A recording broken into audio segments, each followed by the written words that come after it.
تطہیر Fatima مرحومہ، colonel Asad علی مرحوم، مشتاق حیدر مرحوم، رضوان حیدر مرحوم، جمیل حیدر عابدی مرحوم، ضمیر فاطمہ مرحومہ، نیاز فاطمہ مرحومہ، محمود عباس صاحب مرحوم، شعیب عباس طوفان مرحوم، محمد نقی مرحوم، شاہد رضا مرحوم، افراد کی ارواح کو سمجھا۔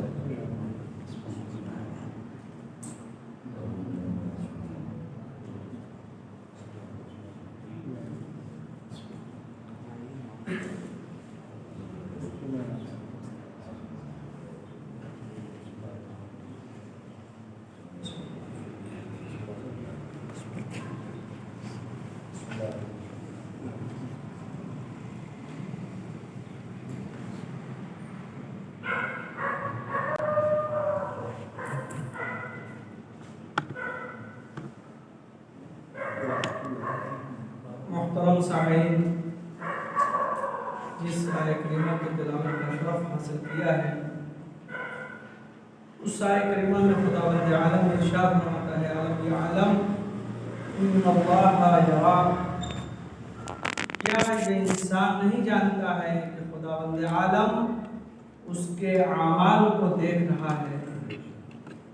آج چاہتا ہوں کہ آپ کے درمیان اس موضوع پہ تذکرہ کرنا چاہتا ہوں کہ جو آج خانوادے یعنی خاندان اپنے گھروں کے درمیان یا سماج میں، معاشرے میں جو روحانیت اور معنویت کی کمی کا جو احساس ہو رہا ہے، اس موضوع پر آپ کے سامنے چند باتیں جو ہے عرض کروں، اس لیے کہ جلدی جو ہے، اس لیے کہ آج کے دن خود ہی دن بھر جو ہے تقریباً موقع نہیں ملا، لیکن کل اس موضوع پہ ذرا سا مطالعہ کرنے کی توفیق ہوئی۔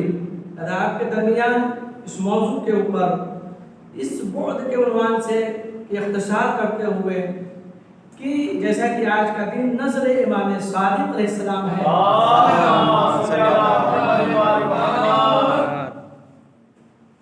بعد دو پائے جاتے ہیں انسان کے درمیان، ایک بعد جسمی ہے اور ایک بعد روحانی ہے، بعد معنوی کہا جائے گا۔ دو شعبے انسان کے اندر پائے جاتے ہیں۔ دوسری عبارت کے اعتبار سے ایک جسمانیت جو ہے معیار اس کے اندر پایا جاتا ہے، جسمانی جو ہے طاقت پائی جاتی ہے، یعنی مادی شے پائی جاتی ہے، اور ایک انسان کے اندر روحانی شے پائی جاتی ہے، معنویت جس کو کہا جائے۔ لیکن آج جو نظر امام صادق ہے، دونوں چیز آج پائی جا رہی ہے۔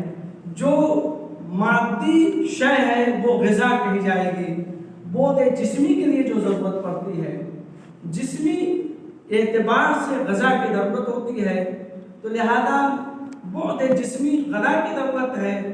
آج نظر امام صادق میں یہ بعد پایا جا رہا ہے، یہ شعبہ، اور ایک معنویت کے اعتبار سے وہاں پہ سورہ فاتحہ بھی پڑھی جاتی ہے، جو ہم آپ امام صادق علیہ السلام کی نظر کرتے ہیں، سورہ فاتحہ پڑھتے ہیں، یعنی سورہ الحمد پڑھتے ہیں، سورہ اخلاص بھی پڑھی جاتی ہے۔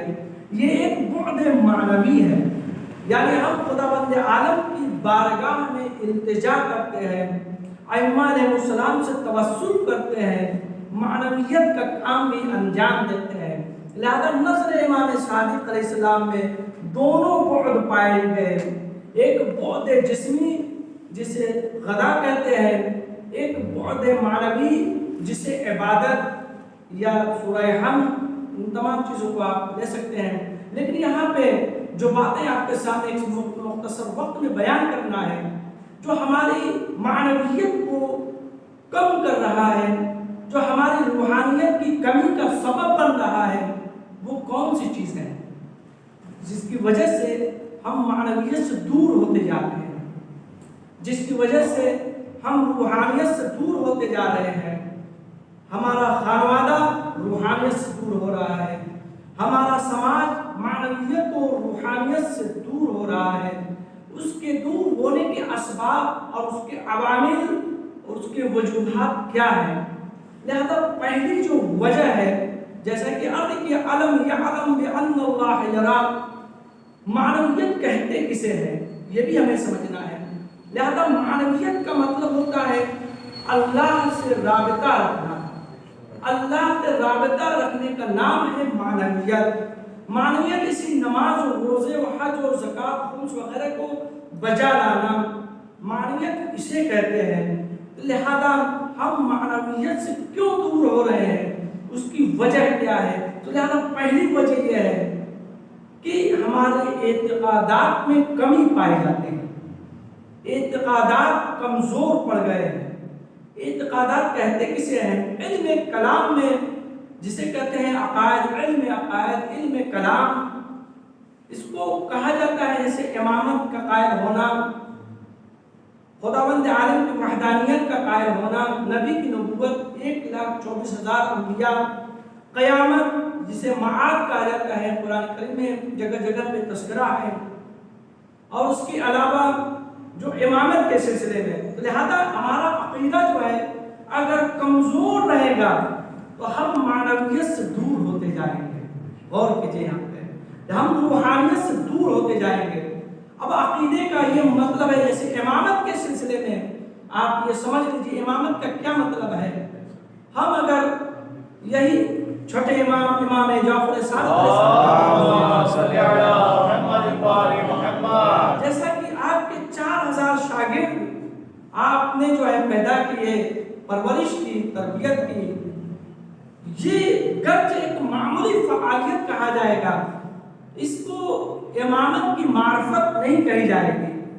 جیسا کہ آپ راتوں رات غربا مساکین کی امداد کرتے تھے، اور بہت سے ایسے فضائل جو معمولی فضائل کہا جائے گا، جیسے 8ویں امام کے سلسلے میں روزانہ تسجد قرآن پڑھتے تھے، مولا کائنات علی نبی طالب علیہ السلام کے سلسلے میں اسی شہر کوفہ میں آپ فقراء کو جو ہے اطعام پہنچاتے تھے، ان کی مدد کرتے تھے راتوں رات، جو کسی کو پتہ نہیں ہوتا تھا. لیکن یہ ان کی معمولی فضائل، ان کی معمولی معرفت کہا جائے گا. لہذا اصل معرفت امامت کے سلسلے میں کیا ہے؟ وہ صرف 2 جملوں میں جو علم عقائد اور علم کلام میں یہ سمجھا گیا ہے، جو شیعہ عقیدہ ہے، وہ یہ ہے کہ امام اللہ کی طرف سے منسوب ہوتا ہے. اور دوسرا جو جملہ ہے، اس کا علم جو ہوتا ہے وہ علم الہی ہوتا ہے، وہ علم لدنی کا مالک ہوتا ہے. اسی لیے کہتے ہیں کہ یہ 2 جملے، اسی میں امام کی امامت کی معرفت.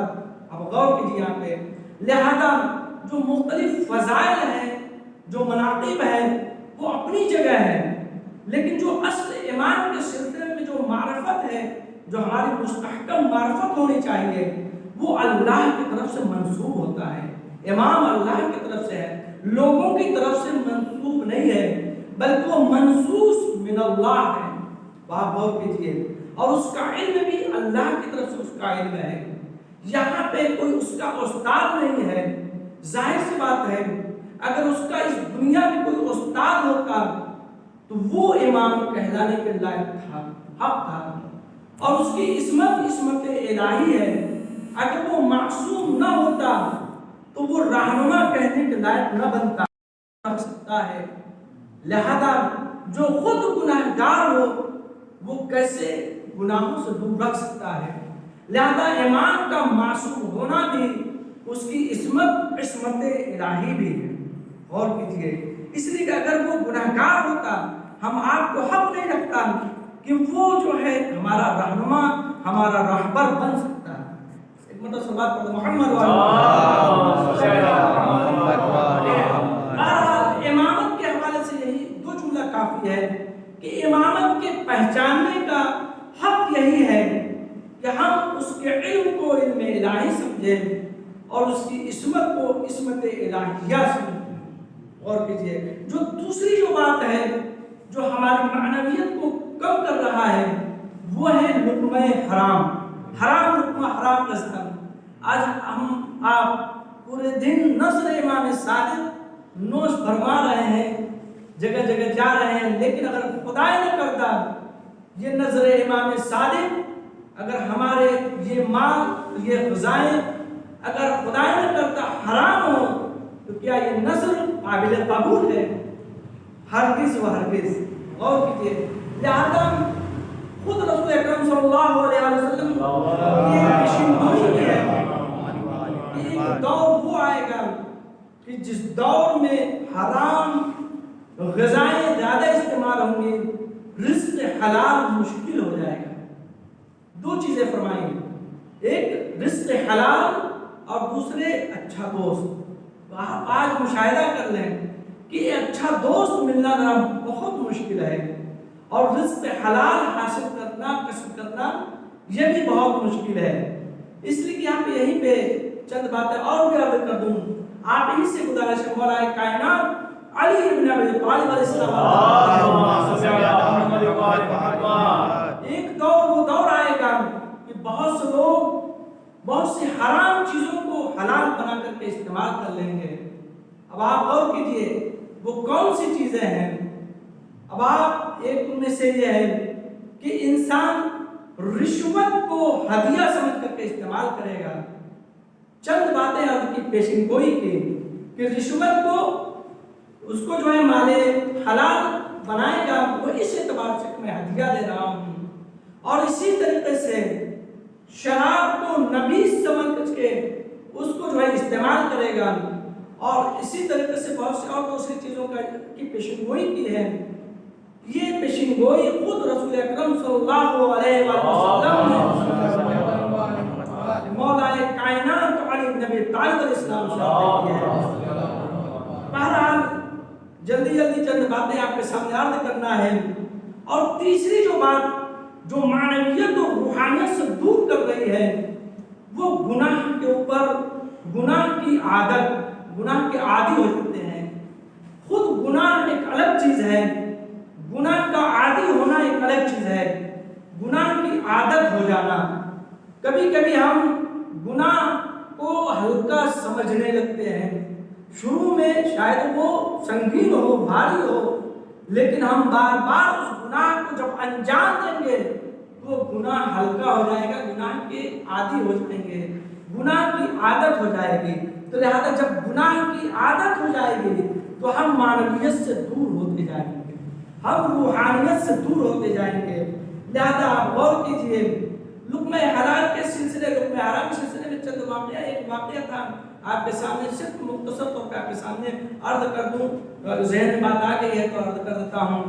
ایک مرتبہ لقمہ حرام کے حوالے سے شیخ عباس قمی مفاد الجنان جو کتاب ہے جنہوں نے لکھی ہے، ان کے رہنے والے ہیں، ایک مرتبہ حمدان کے رہنے والے نے دعوت دی۔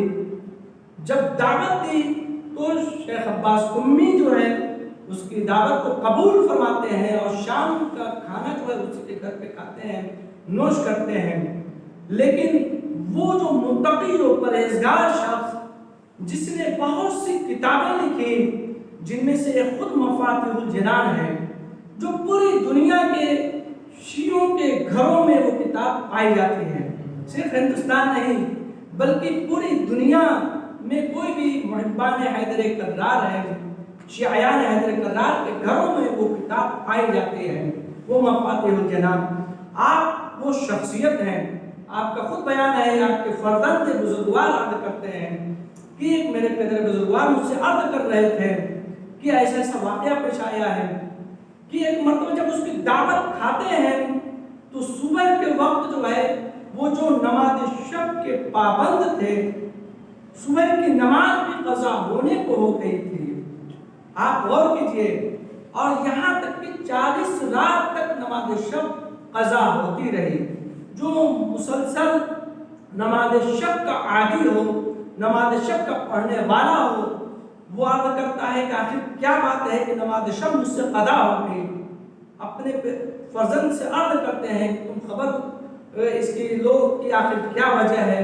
تو پتہ یہ لگا کہ جس کے گھر پہ کھانا کھائے تھے، جس کے مہمان بنے تھے، وہ گویا کہ ربا خور شخص تھا، سود خور تھا، سود خوری کرتا تھا، لہذا حرام کے اوپر مبنی اس کا بزنس تھا۔ بات غور کیجئے، حرام غذائیں انسان کے اندر جو ہے اثر گزار ہوتی ہیں، یہاں تک کہ اس کی اولاد میں بھی اثر گزار ہوتی ہیں۔ ایک مرتبہ پڑھتے محمد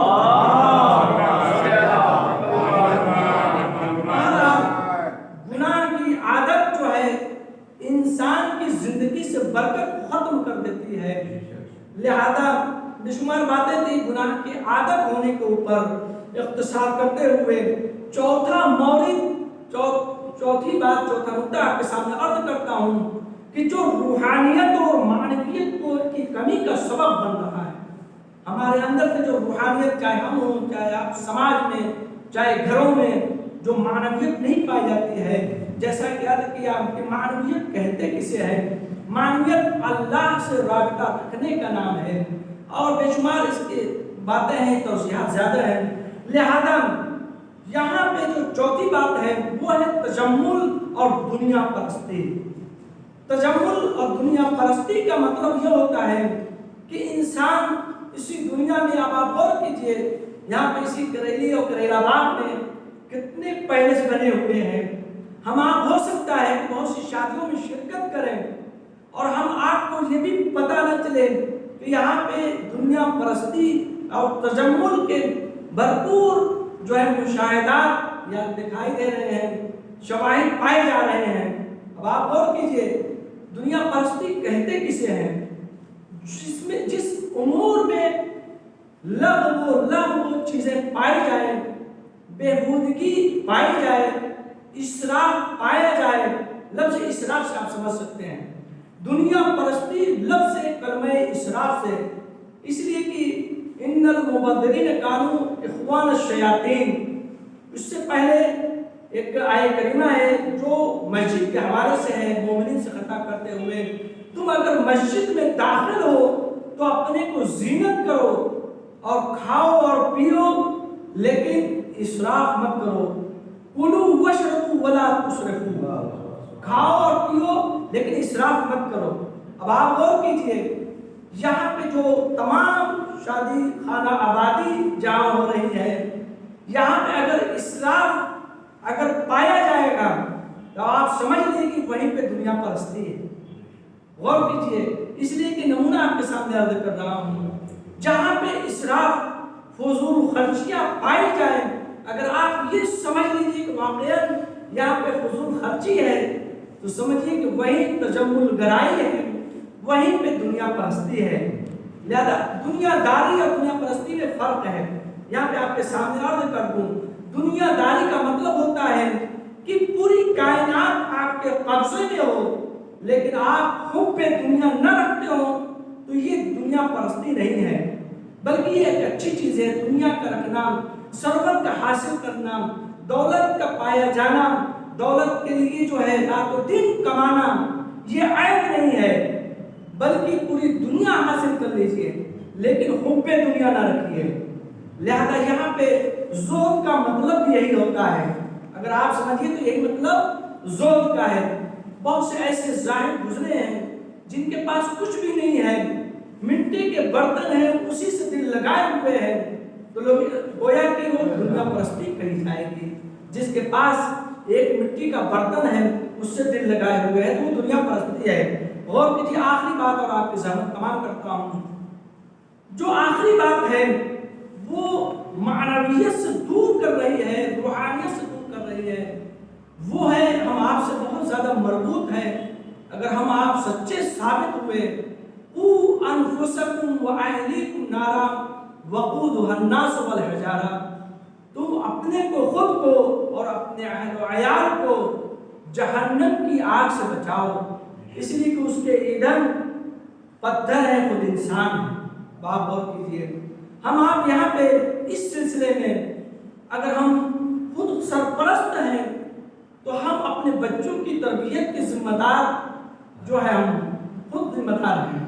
اگر ہم اپنے بچوں کی تربیت، اپنے بیوی بچوں کی تربیت نہیں کر رہے ہیں تو گویا کہ ہم اپنے لیے ایندھن تیار کر رہے ہیں، جہنم کی آگ ہمارے لیے بنائی گئی ہے۔ تو لہذا تربیت بہت مہم ہے۔ یہاں ہم اپنے بچوں کی صحیح تربیت کریں، اپنے بیوی بچوں کو صحیح راستہ دکھلائیں۔ اگر ہم اس کاموں سے غافل رہ گئے تو گویا کہ ہم اپنے بچوں کو معنویت سے دور کریں گے، ہم اپنے بچوں کو روحانیت سے دور رکھیں گے۔ یہاں پہ آپ غور کیجیے، اس لیے کہ قوا انفسکم واہلیکم نارا وقودها الناس والحجارہ، لہذا اس سلسلے میں، معنویت کے سلسلے میں کہ معنویت کی کمی پائی جا رہی ہے، لہذا آج ہم خود شہر الہ آباد میں اگر معنویت کے پر کام کریں تو زیادہ خوش نصیبی ہے، اور ظاہراً تو فی الحال یہاں کا جو ماحول ہے ہم معنویت ہی کی طرف جا رہے ہیں، اور آج کا مکمل دن صبح سے لے کے شام تک اور انشاءاللہ آئندہ گویا کہ ہم معنویت ہی کی طرف آگے بڑھ رہے ہیں۔ جیسا کہ شروع میں عرض کیا، آج کا وہ دن ہے جو بعد جسمی کے لیے جو وسیلہ فراہم کر رہا ہے، جو بعد معنویت کو بھی عطا کر رہا ہے۔ جیسا کہ بعد معنویت سورہ حمد، سورہ اخلاص کا پڑھنا یہ ہمارے قلوب کو منور کرتا ہے، اور غذا ہے جو ہمارے جسم کے لیے جو ہے تربیت کا سبب بن رہا ہے، رشد و نمو کا سبب بن رہا ہے۔ بہرحال یہ ایسے عوامل تھے، ایسے اسباب تھے، ایسے وجوہات تھے جو ہمیں معنویت اور روحانیت سے دور کر رہے ہیں۔ آپ غور کیجئے، لہذا معنویت کا کیا مطلب ہے؟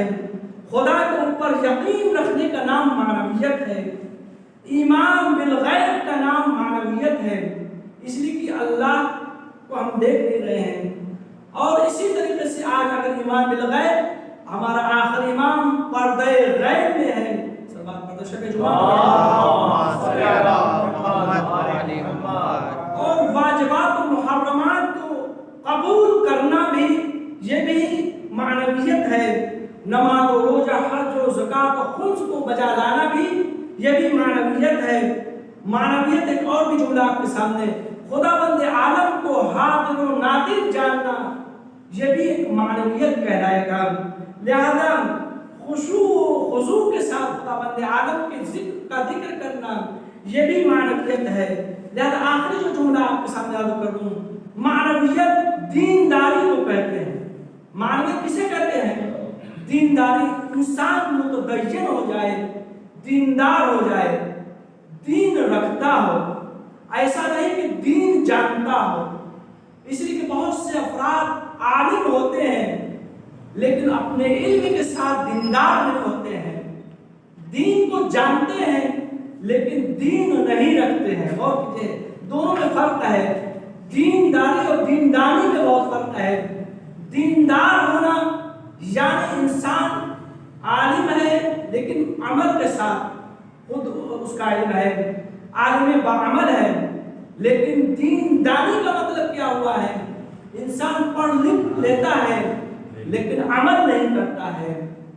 کربلا کے میدان میں آپ غور کیجئے کیسے کیسے افراد تھے، حفاظ قرآن تھے، عالم تھے، پڑھے لکھے تھے، کیا نواز رسول کو نہیں جانتے تھے کہ یہ نواز رسول ہے جس کا مقابلہ ہم کر رہے ہیں؟ دین کو تو جانتے تھے لیکن دین کو اوپر عمل نہیں کر رہے تھے۔ وہ نواز رسول جو مجبور ہوا کہ اسی مہینے میں 28 رجب المرجب کو اپنے نانا کے عزیز وطن کو چھوڑنا پڑا، یہاں تک کہ آپ مکہ آئے اور مکہ میں بھی آپ کو رہنے نہیں دیا گیا، اپنے حج کو عمرہ سے تبدیل کرتے ہیں، یہاں تک کہ آپ کا قافلہ 2 محرم الحرام کو والد کربلا ہوتا ہے۔ 10ویں محرم آتی ہے اور 10ویں محرم کا وہ وقت آتا ہے جو عصر کا ہنگام ہے، جب آپ ایک تو تنہا رہ جاتے ہیں، ایک فریاد اور ایک آواز استغاثہ بلند کرتے ہیں، حل من ناصر ینصرنا، حل من مغیث یغیثنا، ہے کوئی جو میری فریاد کو پہنچے، ہے کوئی جو میری مدد کرے۔ لیکن وہاں پہ ایک ننھا بچہ تھا جو آواز استغاثہ کی بنا پر اپنے کو جھولے سے گرا دیتا ہے۔ لیکن عزاداروں ایک وقت وہ بھی آتا ہے کہ صرف ایک روایت آپ کی بیٹی بنت حسین کے حوالے سے، اور آپ کی زحمت تمام، آپ کی بیٹی جب یہی 10 محرم کے بعد 11ویں محرم آتی ہے اور اہل حرم کے قافلے کو اسیر کر کے کوفہ سے شام لے جایا جاتا ہے، تو ایک مرتبہ جب یہ قافلہ کربلا سے کوفہ کی طرف روانہ ہوتا ہے تو ایک مرتبہ آپ کی بیٹی سواری سے گر جاتی ہے اور لوگوں سے پیچھے رہ جاتی ہے، تو ایک مرتبہ وہ نیزہ جس پہ سر حسین وہ زمین پہ گڑ جاتا ہے. نیزہ بردار شمر مرہوم سے کرتا ہے کہ شمر یہ نیزہ آگے نہیں بڑھتا ہے. ایک مرتبہ شمر مرہوم دارسیانہ لیے ہوئے سید سجاد کے پاس جاتا ہے اور کہتا ہے سید سجاد اپنے بابا سے کہو کہ آگے بڑھیں، اور آگے نہیں بڑھتے ہیں میں اسی تازیانہ سے تمہیں اذیت دوں گا. عزادارو، ایک مرتبہ سید سجاد اپنے بابا سے خطاب کرتے ہیں، بابا آپ آگے کیوں نہیں بڑھتے؟ عرض کرتے ہیں بیٹا میرے سینے پہ سونے والی بچی سکینہ اونٹ سے گر چکی ہے، وہ قافلے سے پیچھے رہ گئی ہے، جب تک کہ قافلے سے ملحق نہیں ہوگی میں آگے نہیں بڑھوں گا. ایک مرتبہ جب جناب زینب سلام اللہ علیہ کو معلوم ہوتا ہے تو جناب سکینہ کو ڈھونڈنے نکلتی ہے، آواز دیتی ہے اے سکینہ تم کہاں ہو؟ ایک مرتبہ صحرا چٹیل میدان میں کیا دیکھتی ہیں کہ ایک معدمہ نقاب پوش بی بی چٹیل میدان میں بیٹھی ہے اور جناب سکینہ سے پیار و محبت کر رہی ہے، ان کے آنکھوں سے آنسو پوچھ رہی ہیں. آگے بڑھتی ہے، عرض کرتی ہے اے معدمہ آپ کون ہیں؟ عرض کرتی ہے بیٹی زینب تو نے نہیں پہچانا، میں تمہاری دنیا ماں فاطمہ ہوں. ایک مرتبہ آگے بڑھتی ہے، آپ سے نپٹ جاتی ہے، عرض کرتی ہے اماں بائی ہمارا بھرا گھر اجڑ گیا، ہمارا ماں جایا شہید ہو گیا، ہمیں اسیر کر کے لے جائے. علی لعنۃ اللہ علی القوم الظالمین سيعلم الذين ظلموا أي منقلب ينقلبون. بعد الظهر وأبيها وبعدها وبديها وسر المنقلب فيها. پروردگار ہمارے قلیل اعمال قبول فرما، قبول فرما.